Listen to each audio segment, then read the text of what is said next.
कभी कभी ना, जिंदगी ऐसा महसूस कराती है जैसे तुम अकेले लड़ रहे हो। सब कुछ करने के बाद भी जब रिजल्ट नहीं मिलता तो दिल के अंदर एक आवाज आती है, शायद मुझसे नहीं होगा। लेकिन सच बताऊं, यही वो पल होता है जहां ज्यादातर लोग हार मान लेते हैं और वहीं से कुछ लोग अपनी कहानी बदलना शुरू करते हैं। सोचो, जब एक छोटा सा बच्चा चलना सीखता है तो वो कितनी बार गिरता है? 10 बार, 20 बार, शायद उससे भी ज्यादा। लेकिन वो कभी ये नहीं सोचता कि चलना मेरे बस की बात नहीं है।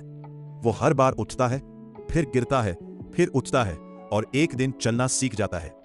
तो फिर बड़े होने के बाद हम क्यों सोच लेते हैं कि एक असफलता मतलब सब खत्म, एक रिजेक्शन मतलब मैं लायक नहीं, एक हार मतलब मेरी कहानी यही खत्म? नहीं, तुम्हारी कहानी अभी खत्म नहीं हुई है। शायद तुम्हारी मेहनत का फल आने में देर हो रही है, शायद तुम्हारा समय अभी नहीं आया है। लेकिन याद रखना, पेड़ भी एक दिन में बड़ा नहीं होता। वो महीनों तक मिट्टी के अंदर रहता है, बिना किसी तारीफ के, बिना किसी पहचान के।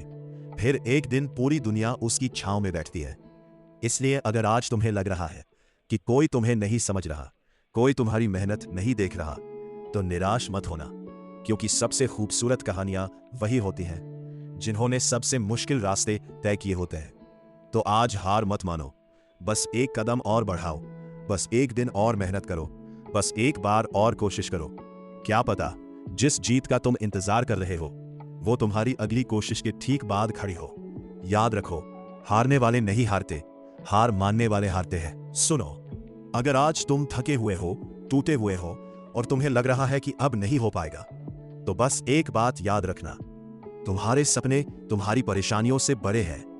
ये वक्त तुम्हें रोकने नहीं आया है, ये वक्त तुम्हें मजबूत बनाने आया है। इसलिए आज के बाद खुद से एक वादा करो, मैं रुकूंगा नहीं, मैं झुकूंगा नहीं, मैं हार नहीं मानूंगा, क्योंकि मेरी मंजिल भी मेरी है और उसे हासिल करने का हौसला भी मेरा है। तो उठो, अपने डर को पीछे छोड़ो और दुनिया को दिखा दो कि तुम क्या कर सकते हो। याद रखो, जिस दिन तुमने खुद पर विश्वास करना सीख लिया, उस दिन से तुम्हें कोई नहीं रोक सकता। अब बोलो जोर से, मैं कर सकता हूं और मैं करके दिखाऊंगा।